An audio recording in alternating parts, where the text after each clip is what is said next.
saying no. That cuts me right here, you know. Oh, you can say it as much as you want. It is a pleasure to be here. I certainly enjoy the opportunities that I have to come to Gilmer. I drive through here, it seems, more often than I realize. Every time I pass the Civic Center, I think of your Rotary Club. And so it is good to be here. This past weekend, we had our district assembly up in Mount Pleasant. Oh, yeah. Glad to see. We had a great crowd, representatives from certainly not all our clubs, but pretty close. And we had, I think, just shy of 100 people there, and had a great program, talked about membership. I was glad to hear in my conversations with Pete the things that y'all are doing, to have socials and do some things that potentially are not the norm, at least in our district. But we are moving along those ways, and as we heard from Mitty Chang, those are the things that I think we have to do to not recruit, but to attract new members, younger members, and doing those things. So kudos to you. I had the opportunity in November, back before Thanksgiving, to go down to Mexico, Mexico City proper, all of 25 million people. But what is Heart to Heart? Heart to Heart was an initiative that started about 15 years ago. The district governor in our zones, which I'll talk about in just a minute, zone 30 and 31, the district governors came together and were looking for initiatives and how to serve internationally. And they developed some relationships with the district that encompasses Mexico City, which is District 4170. And so they began with three primary big projects that were global grants. And the first one was water tanks that they put on schools. Many of the schools down in Mexico City don't have or did not have access to fresh water, clean water. And so they began doing that, and they were, I think up now they've done over 800. So they've done a huge amount. The second one, which I'll talk about a little bit later, was a kidney transplant program that was life-changing and very huge. And then the third was a pacemaker program. And how many of you have been to Mexico City? Show of hands, anybody? Okay. What's your takeaway from Mexico City? Big city, yeah. The city itself, if you've been to Europe, it has very much of a European feel. And certainly as you get out away, the buildings shrink, the poverty increases, but it is very broad, very vast. Traffic is unbelievable. I'll tell you a little story. So what is Zone 30 and 31? We're District 5830. I don't know how well you can see this, but if you look at this, of course this is Texas, and this is our district. Y'all are probably about the bottom of the three, maybe a little below that. But you can see all the states up into Oklahoma, Kansas, all of Missouri, all of Arkansas, Louisiana, Mississippi, Alabama, Tennessee, Kentucky, Indiana, most of Illinois, and most of Ohio. So we had a large number go. I think we ended up with 42 Rotarians that went. 10 states were represented, and again, had a great opportunity. Interesting thing about this whole initiative that's been ongoing for these 15 years is it started with 3 projects, but it's just mushroomed. And it's gone on and on and on, and they continue to find people in need, and they find opportunities to help. And our whole intent of going down there was to look at the projects that were in place and then look at potential new projects. And so we did a little bit of both. And so it was a lot of fun. I'd encourage you to mark these dates down, November 13th through 20 in 2019. We'll have an opportunity to go. And I will unabashedly tell you, part of my motivation in doing this, I think I've got 12 clubs so far that are on the schedule, and this is probably the 7th or 8th presentation I've done, so I've got several more between now and into May. But I would like for us to have at least a good handful, maybe a little more, that would go, because there's nothing more than seeing it firsthand, I think, that motivates you to see the need and see the opportunities there. So, that being said, 42 Rotarians, 10 states, reviewed the programs. District 5830, which we are a part of, we're a part of Zone 31, but District 5830 has been very supportive of these. Over the last several years, we've given over $20,000 in DDF, District Designated Funds. That's the money that goes to the foundation. 3 years later, it comes back, and we have those funds to support different projects, and we have done that. While we were there, we visited 6 different schools, 4 hospitals, and we saw projects involving water and sanitation, medicine, education, and nutrition, and I'll get to talk about those. First night we were there, we met, the hospitality was awesome. I don't know, when you think about going to Mexico City, and of course with the climate and the culture that way things are today, you know, initially, and my wife asked me, is this going to be safe? And I would tell you first hand, it was first class. We stayed downtown, we stayed in a Hilton hotel that was just like any nice hotel you'd see in big city in the United States. Transportation, we went around in nice air-conditioned buses. There was only one instance where they told us to just kind of stay close together, because we did go into an area that was very, very poor and kind of more in close. But the Rotarians, certainly Mexico as a country, you've got the well-to-do, and then you've got everybody else down here. And so Rotarians are mostly the well-to-do, but they were very hospitable, very glad to see us, very friendly, and treated us very, very well. The people in this picture from the left is Debbie Davis. These were all classmates of mine. She's from Tennessee, Larry Howe from Illinois, Bryce Adam from Indiana, myself, and then Jennifer Van Oot from Arkansas. So it was good to be with them. The first school we went to was the Juan Fernandez Elementary School. I don't know, do we have any educators here? Anybody? Okay, kids are kids. You know, I'm an educator, you know, and went to the elementary school. Kids were just running around playing, having a great time. The schools are all built in big squares. One side is usually 2-story, has classrooms up and down, has opposite side, which is the same, and then on one end is usually 1-story, which is the office, and probably if there is a nurse, you know, something like that. And then on the other end is usually a wall. But in the middle, in the courtyard, they usually have some kind of type of cover for, well, the kids come outside to protect them from the weather and the sun. This one we went to, the picture on the right, again, is just like most communities, smaller communities, certainly in East Texas, but anywhere. The school is the center point of what's going on in the community. And they had a big room, probably similar to your Civic Center room, that was their kind of their centerpiece, community center, and they were wanting some upgrades for that. They were asking for some support to improve the stage, the seating, the audiovisual. Pretty significant project price-wise, but they had a desire, because they do a lot of community training, peace and conflict resolution, health, just on and on. A lot of things that they do there, and so there was a desire. The neat thing, I don't know how many people are fluent in Spanish. Anybody? Okay, one, you'd be fine. I'm not, but they gave us a headset. We had 2 translators that kept us up to speed on what was being said almost immediately. So it was not a follow or trying to figure it out. It was right there. Next place, we went to a middle school. Their middle school is about 12 to 15-year-olds. The figure on the left was a piece of welded frame that had been filled with water bottle caps. But anyway, and then you see the lab there in the middle. We just built new schools in Marshall. We had some old buildings, and this was an old space.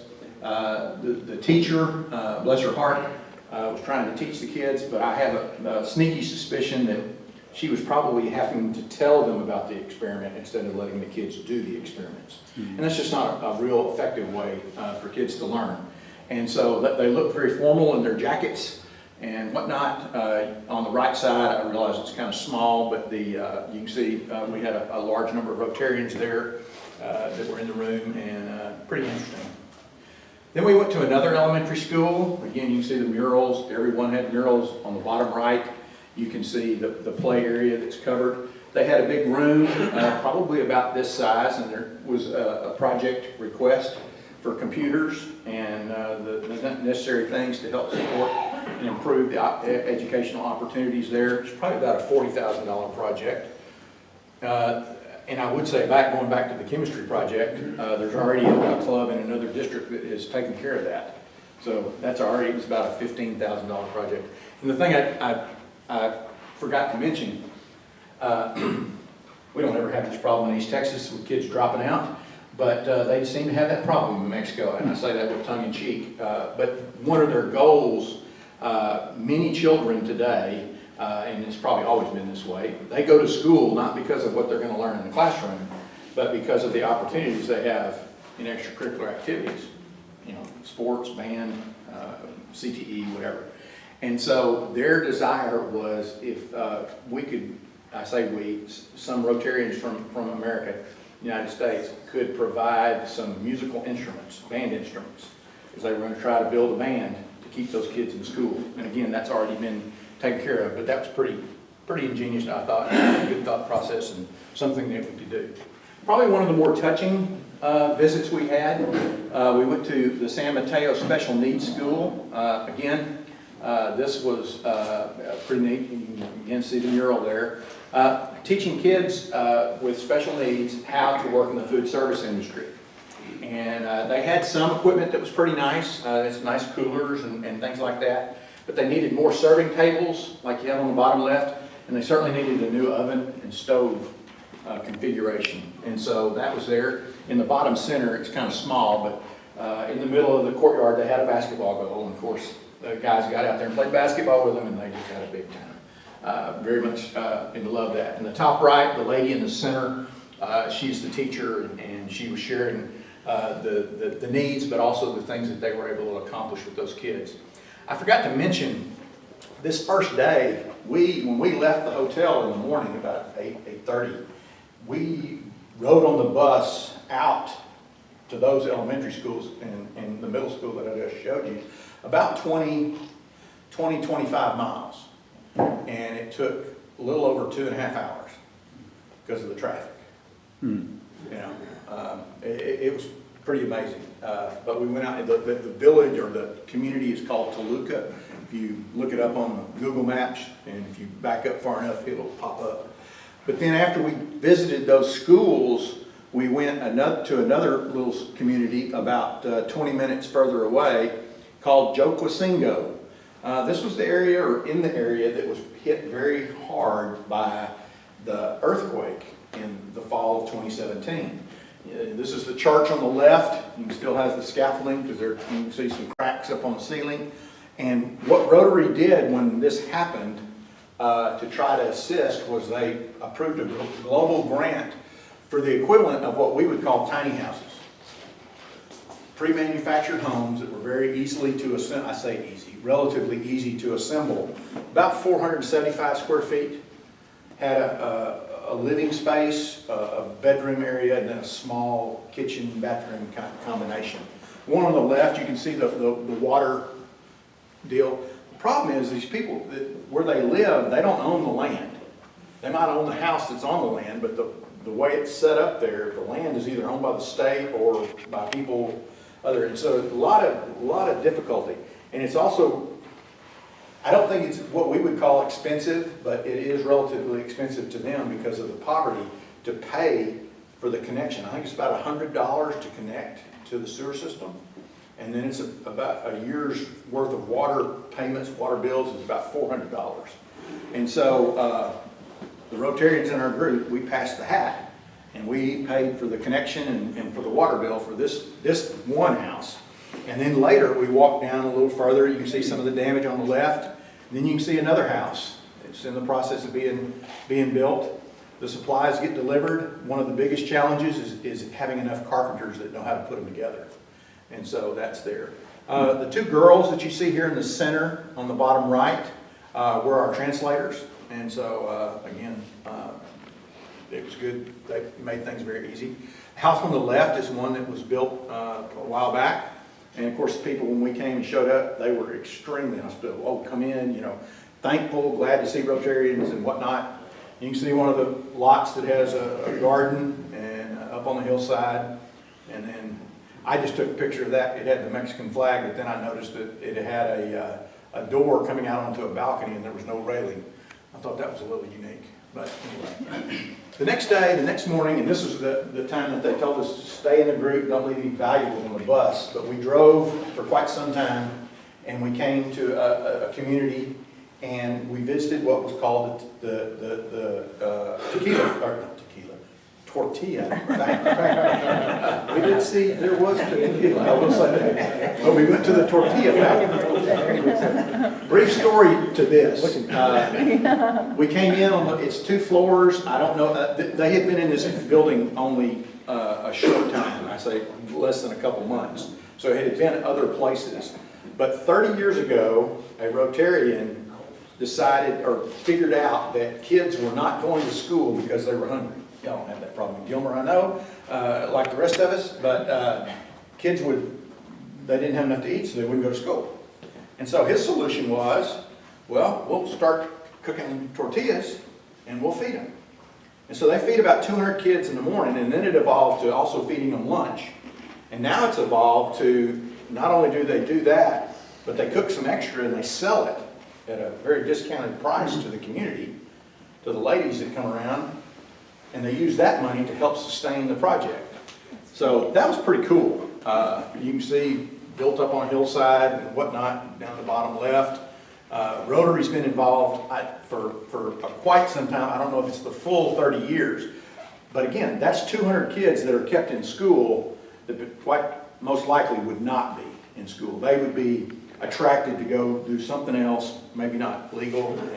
And so that's pretty neat. You can see some new equipment they had. They had a mixer and the equipment over on the right. I think that's where the tortillas are set out for the kids to pick up after they come out. The gentleman on the left, his name is Jorge Gallardo Lombari. He was the Rotarian that came up with it. In this picture, at that point, he was in his 90s. He had been a Rotarian for probably 40 or 50 years, maybe longer. But he was celebrated, and of course, given recognition and whatnot. And it was a neat day. And that was looking out over the valley there of part of Mexico City proper where we were. All right, we went from there to another elementary school. This was pretty neat. This was a water and sanitation project. The mural where we were going in, of course you can see the little kiddos in their uniforms, very friendly. We were kind of like rock stars. We all come rolling in, and the kids all come out of class. And they line up. You can see them lined up over there and giving us the eye. You can see the toilets that have been removed. New ones are coming in that Rotary Global Grant is paying for. The picture in the middle is the principal in his red coat, and he's welcoming us and thanking us. Neat thing was, in the right-hand picture, they had a student, I think she was 11, and she talked for at least 10 minutes. Just thanking Rotary for what it does and the difference it made. Because again, you know, clean restrooms, clean water, sanitation, stuff that we probably take for granted, and Rotary was able to provide this, and she was very well spoken. You can see some more being done there. I was able to get some of the kiddos to let me take a picture with them, so kind of neat. That afternoon, we went to, I mentioned earlier about the kidney transplants. We went to one of the very, very modern hospitals. I'm assuming that this is probably where the well-to-do go for care. But Holtz Behan, the picture on the left, top left, the man with the red tie and the dark hair and the dark mustache, standing up, dark suit, he is Ignacio Holt. About 20 years ago, he was diagnosed with kidney disease and needed a new kidney. His wife, Beatrice Behan, donated her kidney to him. And come to find out that if you are diagnosed with kidney disease, you need a new kidney, your name goes onto a list in Mexico. And that list is about 3,000 long. And they do about 30 a year. So if you're new on the list, not going to happen. And he figured that out. And so he started generating ideas, and he put together a global grant with the Rotary Foundation. And now they do upwards of 100 transplants a year, and have been for close to 15 years. And we had the opportunity to hear from 19 different people, many of them in their 20s, you know, young people, some older, but we got to hear their testimony. You know, I knew I just didn't feel good. I didn't know what was wrong with me. And then the doctor said I needed a new kidney. And not only did we hear from the individual who received the kidney, we heard from the person who gave it to them. So pretty moving experience. And so if you're diagnosed, you know, they put you in contact with him, interviews, and they go through that process. And again, pretty substantial difference being made with these folks here. All right, we went to Cleft Lip Hospital, Children's Hospital. John Germ. John was the RI president 2 years ago. He's from Tennessee in District 30, Zone 30, I'm sorry. But they've named this grant after him. It's been around for a pretty good while. Little girl on the left is going through the procedure. But this has really evolved. I think when they started out, they were primarily doing the surgeries and away you went. But obviously, anytime you go through that kind of reconstructive surgery, you know, there's a lot of orthodontics, there's speech pathology, self-esteem. One of the districts in Arkansas gathered up a bunch of toys and took them down and gave them to the teachers that worked with the kids. One of the requests they had was for a mirror, a big wall-sized mirror, so the kids could see themselves and see the difference and see themselves when they were learning to speak and speak with the corrections that were made. Next place we went to was an adult chronic illness facility. If you were poor and had a chronic disease or handicapped, you know, anything like that, and didn't have anybody to care for you, that's basically what this facility was. If you were injured as an adult and didn't have anybody to care for you, you know, we think of safety nets, we think of the things that are available here. Even though we sometimes fuss about healthcare in the United States, quite often fuss about it, there's not a whole lot of, I mean, there's a minimal safety net in Mexico. But we got to see this. It was interesting to see the different people. There was a lady here that had been in this facility for over 30 years.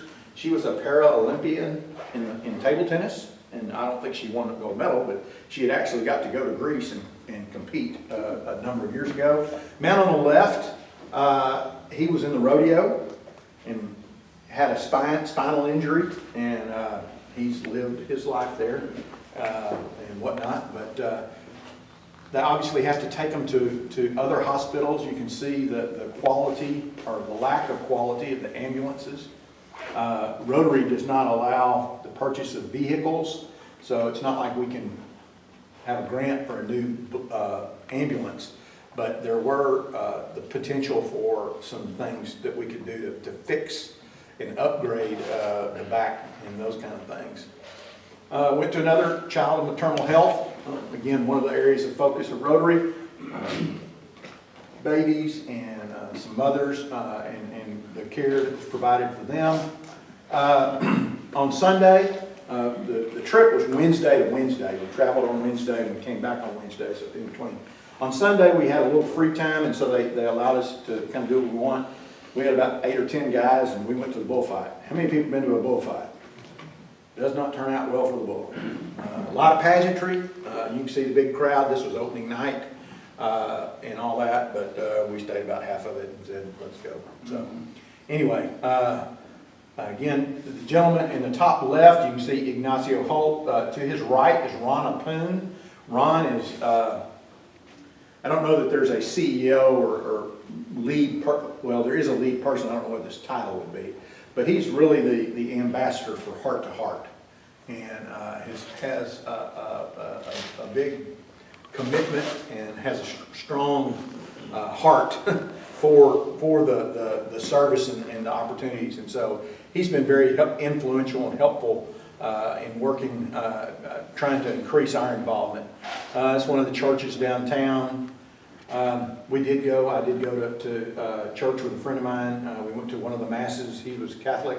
It was in Spanish, obviously couldn't understand it, but very ornate. On Saturday, we went to a soccer match in the big soccer stadium.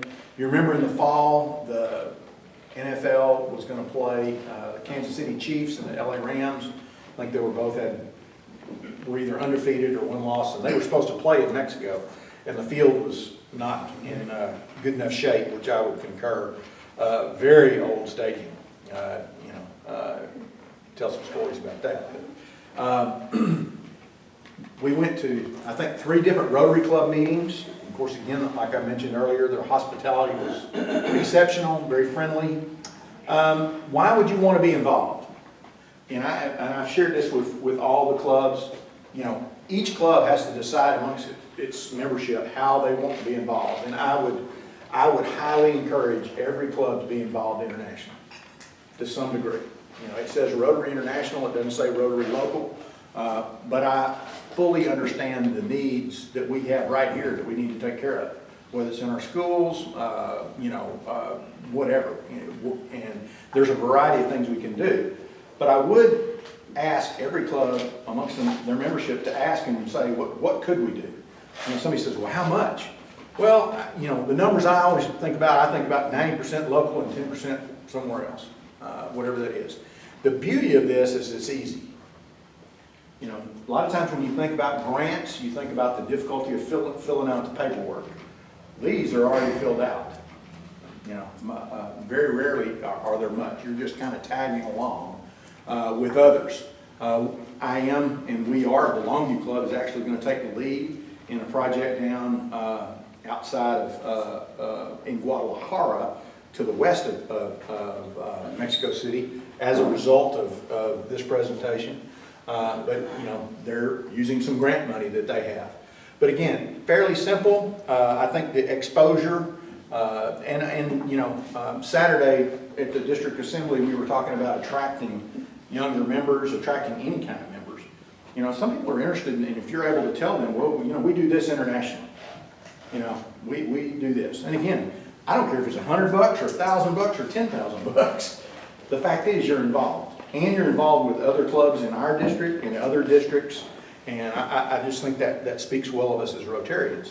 How can you do that? Again, I can talk to you. The one thing I will tell you that's sitting out there right now, and I talked with Ron Poon about this a couple of weeks ago. There is a wheelchair grant that is ongoing. They kind of renew it year after year after year, and there are kids that might have had cerebral palsy and things like that need kind of a specialized wheelchair. Those are very hard to come by in Mexico. And certainly if you're somebody of poverty, the chance of having that is very minimal. If we buy those in the United States, they're about $2,000 a piece. Pretty expensive. One of our districts in, I think it's in Mississippi or Western Tennessee, but they were able to come together with some folks down in Honduras and Guatemala that are able to build quality wheelchairs that meet the needs of kids that have those kind of illnesses or diseases or whatever. $300 a piece. $300 a piece. So if your club said, you know what, we'd like to do something internationally, right now that'd be the easiest thing to do. But there will be continuing opportunities. In 2021, I know Pete was saying y'all are getting closer to being 100 years. And while I'm speaking to that, on your table, there's a save the date cards. The Marshall Club will be 100 in August. August 24th, we're going to celebrate that. And Mark Maloney, who will be our RI president at that time, is coming to Marshall, Texas. if you've never had an opportunity to hear one of the leaders of Rotary International, it's going to be a great opportunity. I promise you the meal will be good, the speaker will be good, the whole thing. And I would say this to you, as you are considering how are we going to celebrate 100 years of Rotary in Gilmer, it's always good to see how somebody else did it. And so I hope that you will have some folks come. But all that being said, in Mexico in 2021, they're going to celebrate Rotary being there 100 years. And so they're challenging clubs. If you give $500, you're a centennial club. And so, it doesn't have to be right now, but that opportunity presents itself. So that's the presentation. I would hope that you would consider how you want to be involved at whatever level, big, small, and somewhere in the middle. But any questions? Anybody? Yes, sir. Heart to Heart is an organization? It's the name. Okay. Our zones, 30 and 31, are in the heart of America. Yeah. So that's where you get that heart. Okay. Mexico City is in the heart of Mexico. So somebody somewhere, some back there said, okay, we're going to be heart to heart. And so that's what that came up with. And if you Google Rotary Zone 30-31, and you go in there, and you may have to do the search, but it's in one of the, I can't remember what the next little deal, it's one of the drop downs, but it talks about heart to heart. You can get a list of all the different things that are being done there now. So, but that's where that came from. Good question. Anybody else? Well, I have one more. Yes, sir. How do they finance the public schools down in Mexico? They come from some state level, but I don't know. I couldn't give you the specifics on that. I mean, they tax their people just like we tax ours, but whether they do it through property tax or whatever, I don't know the answer to that. That might be something I'd have to Google. Anybody else? Well, I just have a little quick. Sure. I read a story. I know we've had projects in countries like on the very north African border where we go over there and they've got very prominent, very active, very large Rotary clubs in those countries, but they don't support the poor. So we go over there and work with the poor people. That's not the case here. Okay. Rotary Club, the average size Rotary Club in Mexico City is about 20. But they are the well-to-do. I won't discount that. They are whatever that would be. Every one of us would be well-to-do, and I don't know what your bank statements are, but we would all be well-to-do in Mexico.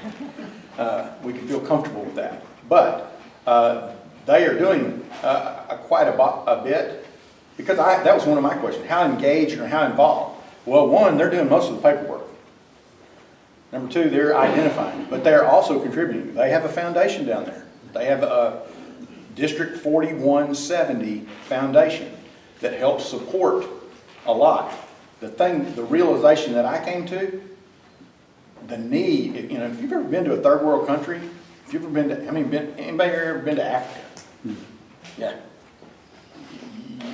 If you haven't, it's hard to comprehend the poverty and what we call poverty. I'll say that, okay? And I feel comfortable saying that. Granted, context always plays a role, but their level of poverty, when you're talking about living on dirt floors with tin roofs many times, cooking and hoping that you might have a hole, water out of ditches, that's a whole different level of poverty, comparative. So anyway, 1 o'clock, Pete. Okay. I told you I'd be finished. Thank y'all. Thank you. Real quickly,